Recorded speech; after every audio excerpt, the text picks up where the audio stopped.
하나님 말씀 신명기 28장 58절에서 62절 말씀을 보겠습니다. 구약성경 307쪽입니다.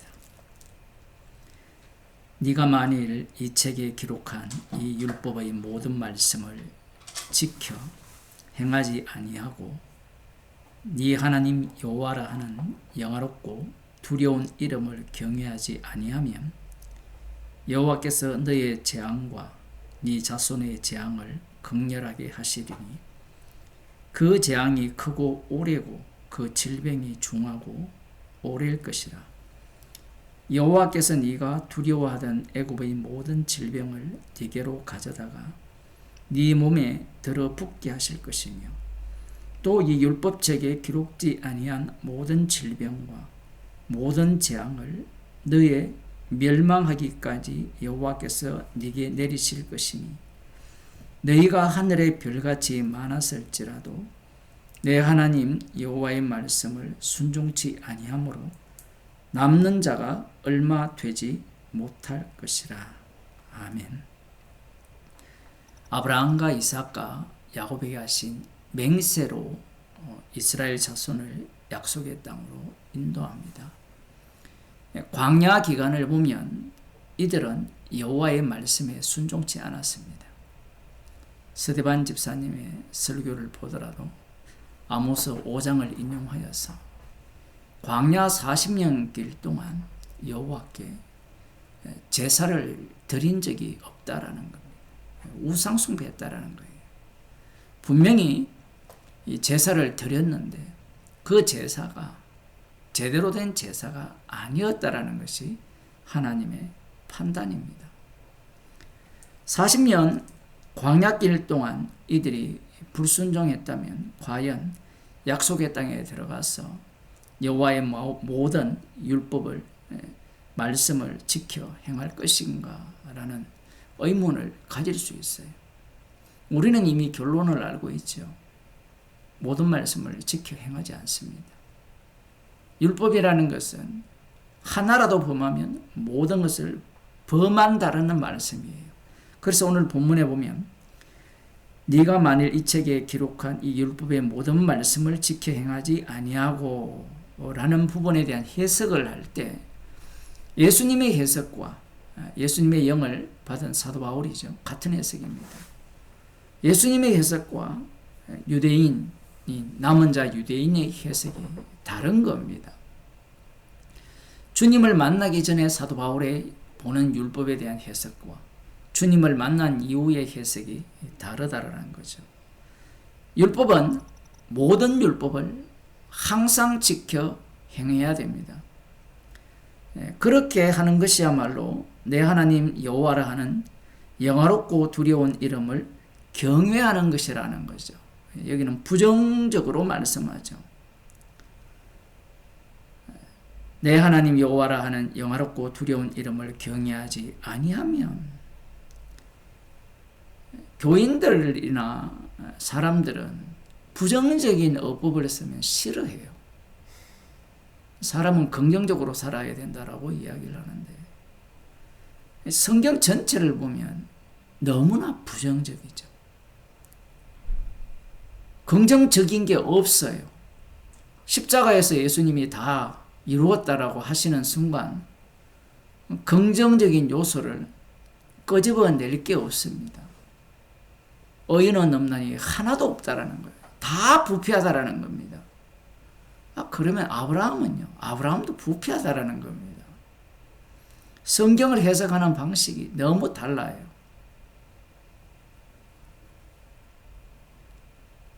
두려운 여호와를 경외하지 아니하면 여호와께서 너의 재앙과 내 자손의 재앙을 극렬하게 하시니 그 재앙이 크고 오래고 그 질병이 중하고 오래일 것이라. 극렬한 재앙을 내리는 겁니다. 굉장히 긴 시간 동안. 그렇게 하여서 결국 이스라엘을 어떻게 하시겠다는 거냐라고 하면 멸망시키겠다라는 겁니다. 그게 60절에 나옵니다. 여호와께서 네가 두려워하던 애굽의 모든 질병을 네게로 가져다가 네 몸에 들어붙게 하실 것이요. 애굽의 질병을 가져와서 네 몸에 들어붙는다라는 것은 너희들은 애굽과 똑같다라는 거예요. 그래서 제2 출애굽을 애굽에서 내 아들을 불렀다라는 예수님께서 약속의 땅에서 애굽으로 내려가는 사건을 두고 하시는 말씀이 되는 겁니다.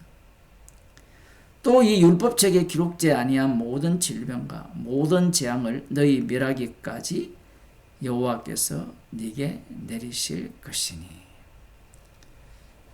이게 굉장히 모순이죠. 무엇이 모순이냐면 앞서 말씀드린 대로 40년 광야길에 불순종했음에도 불구하고 아브라함과 이삭과 야곱에게 하신 맹세로 약속의 땅으로 인도하셨잖아요. 그러면 약속의 땅에 들어와서 이들이 불순종했습니다. 모든 율법을 지켜 행하지 않았습니다. 영화로운 여호와를 경외하지 않았습니다. 그러면 어떻게 해야 되죠? 머리가 좋은 사람들은 광야길에서 진멸할 사람들은 진멸했고 출애굽 세대들은 약속의 땅으로 인도함을 받은 우리가 있지 않느냐? 그러면 우리는 결코 멸망하지 않을 것이라는 생각을 하죠. 계산을 그렇게 합니다. 인간이라는 자체가. 광야 시대를 생각하면 순종하지 않으면 진멸해 버리고 새롭게 하나님의 백성들을 창조할 것이라고 생각을 해야 되는데 그렇게 생각하지 않아요. 왜냐하면 인간들은 선악과를 먹은 이후에 나 중심으로 사고하기 때문에 그렇습니다. 그래서 지금 광야 40년 길과 약속의 땅에서 하나님이 율법을 지켜 행하지 않을 경우에 진멸하실 이 사건이 제대로 본다면 일치하는데 문제는 아브라함과 이삭과 야곱에게 하신 맹세로 인도하셨다면 그게 아브라함에게 하신 약속의 성취잖아요. 그러면 그 성취를 취소할 수 있느냐라는 질문을 할 수 있는 겁니다. 이것은 굉장히 중요한 문제예요. 약속이 성취되었으면 취소할 수 있느냐라는 겁니다. 그게 62절에 나옵니다. 너희가 하늘의 별같이 많았을지라도. 창세기 15장을 보면 하나님께서 아브라함을 이끌고 이렇게 말씀하시죠. 15장 4절에 그 앞부분에 보면 아브라함이 나의 상속자는 다메섹 엘리에셀입니다 라고 이야기를 해요. 여기에 대해서 하나님께서 그 사람은 너희 후사가 아니라 네 몸에서 날 자가 네 후사가 되리라 하시고 5절에서 그를 이끌고 밖으로 나가 가라사대 하늘을 우러러 무뼈를 셀 수 있나 보라. 또 그에게 이르시되 네 자손이 이와 같으리라. 하늘에 있는 무뼈를 셀 수 있느냐? 지금 우리야 밖에 나가면 서울 하늘에 별 몇 개 없어서 셀 수 있어요. 그러나 이 당시에는 오염이 심하지 않아서 제가 어릴 때만 해도 제가 촌에 살 때는 밤에 나가면 별이 쏟아집니다. 특히 새벽에는 얼마나 많은 별이 쏟아집니까? 그 셀 수 없는 별만큼 네 자손을 주겠다라고 약속을 하셨어요. 그래서 그 약속대로 약속의 땅으로 인도하셔서 하늘의 별같이 많게 될 것을 말씀하시는데 많을지라도 네 하나님 여호와의 말씀을 순종치 아니함으로 남는 자가 얼마 되지 못할 것이라고 하시는 겁니다. 아브라함에게 하신 약속의 성취가 이루어졌는데 그걸 율법에 불순종했다고 해서 취소해버리는 거예요. 이게 굉장히 중요합니다. 신약에는 그렇지 않을 것이라 생각하는데 그렇지 않아요. 로마서를 보게 되면 인간 구원을 확정해주는 복음은 없습니다. 철저하게 십자가에서 주님이 홀로 다 이루셨다만 드러내는 현장으로서의 성도가 되는 거예요. 이스라엘 백성들은 약속의 땅에 들어가는 게 급하기 때문에 이런 말씀들을 세밀하게 보지 않아요. 그리고 오늘날 목사들이나 신학자들도 이 본문을 세밀하게 보지 않습니다. 왜 보지 않을까요? 자기 구원에 지금 미쳐있고 교회의 성장과 자기 성공에 미쳐있잖아요. 하늘의 별과 같이 많을지라도 남은 자가 별로 얼마 되지 못할 거라 순종하지 아니하면, 이렇게 말씀합니다. 우리는 이미 답을 다 아는 입장에서 말씀에 순종할 자가 없죠. 실제로 없었잖아요. 의인은 없나니 하나도 없다 했습니다. 이사야서도 마찬가지고 시편에서도 마찬가지고 의인은 없어요. 시편 14편에 나오죠. 53편에 나오고. 의인은 하나도 없습니다. 그러면 그들을 다 진멸해야 되죠. 여기에서 또 모순이 발생해요. 오늘 본문에서. 하늘의 별과 같이 많을지라도 말씀을 순종치 않으면 하나님께서 어떻게 하신다 했어요? 진멸한다고 했잖아요. 그런데 어떻게 남은 자가 얼마 되지 못할 것이라. 어떻게 남은 자가 있느냐 이 얘기예요. 이것을 이제 이 예수님 당시에 남은 자들입니다. 그들이 해석을 하는 거예요. 우리가 바로 바벨론 포로에서 돌아와서 지금까지 400년이 지나면서 남은 자로 메시아를 기다리고 있다라고 하는 거예요. 이 말씀들을 읽을 때 하나님께서 약속의 땅으로 인도하셨으니까 불순종하면 다 진멸한다 했는데 남은 자가 얼마 되지 않을 것이라고 하셨기 때문에 이 말씀에 근거해서 자신들을 남은 자라고 확신하고 있는 겁니다. 그것을 이렇게 표현할 수 있죠. 우리가 바로 남은 자예요. 이게 신약적으로 표현하면, 오늘날 교인들로 표현하면 내가 남은 자라는 거죠. 그들이 누구를 죽여버립니까? 예수님을 살해하죠. 어떻게 살해합니까? 말씀에 순종하지 않아서 살해합니까? 말씀에 순종해서 살해합니까? 예수님은 율법 위반자죠. 나 외에 다른 신이 없다라고 여호와께서 말씀을 하셨다면 예수님 자신이 하나님의 아들이라고 선언하는 순간 율법 위반자가 됩니다. 그러니 예수님을 죽여야 돼요. 우리들은 예수님을 믿기 때문에 예수님 편에 서서 해석을 하잖아요.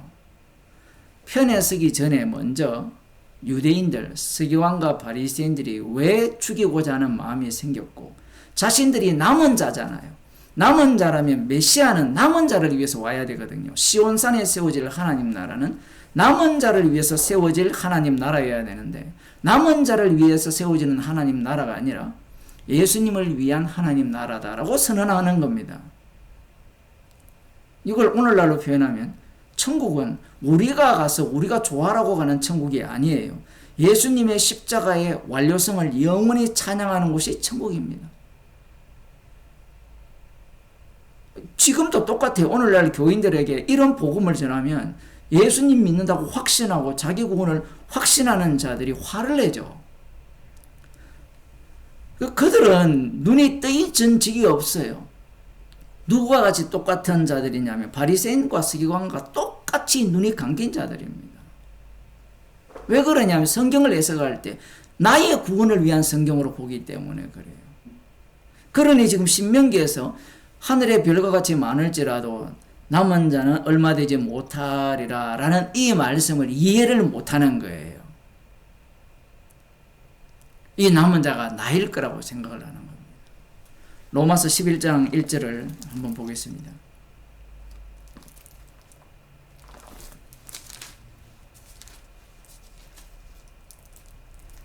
그러므로 내가 말하노니 하나님이 자기 백성을 버리셨느뇨. 그럴 수 없느니라. 나도 이스라엘이니요 아브라함의 씨에서 난 자요 베냐민 지파라. 사실 이들이 남은 자였거든요.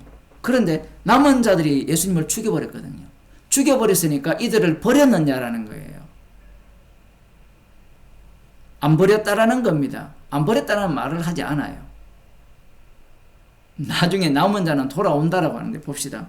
하나님이 그 미리 아신 자기 백성을 버리지 아니하셨나니 너희가 성경이 엘리야를 가리켜 말한 것을 알지 못하였느냐. 저가 이스라엘을 하나님께 송사하되 주여 저희가 주의 선지자들을 죽였으며 주의 제단들을 헐어버렸고 나만 남았는데 내 목숨도 찾나이다 하니 저에게 하신 대답이 무엇이뇨. 내가 나를 위하여 바알에게 무릎을 꿇지 아니한 사람 7천을 남겨두었다 하셨으니 그런즉 이와 같이 이제도 은혜로 택하심을 따라 남은 자가 있느니라.